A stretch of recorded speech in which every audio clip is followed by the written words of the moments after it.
ডাল তো অনেকে অনেকভাবে খেয়েছেন। আজকে আমি আপনাদের সাথে ডালের একটা নতুন রেসিপি শেয়ার করব, সেটা হলো সরিষা শাক দিয়ে ডাল।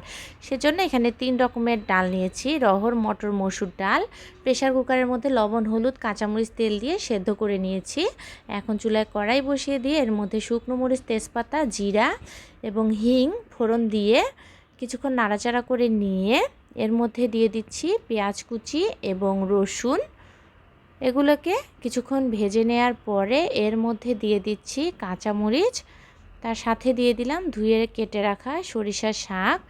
এখন এগুলোকে কিছুক্ষণ নাড়াচাড়া করে নিয়ে এর মধ্যে দিয়ে দিচ্ছি স্বাদ মতো লবণ এবং সামান্য একটু হলুদের গুঁড়া দিয়ে কিছুক্ষণ ভেজে নিয়ে এর মধ্যে দিয়ে দিচ্ছি সিদ্ধ করে রাখা ডাল। এরপরে এটাকে কিছুক্ষণ জাল করে নিয়ে নামিয়ে নিলাম। মজাদার স্বাদের সরিষার শাক দিয়ে ডাল। তো আপনারা অবশ্যই রেসিপিটা ট্রাই করবেন।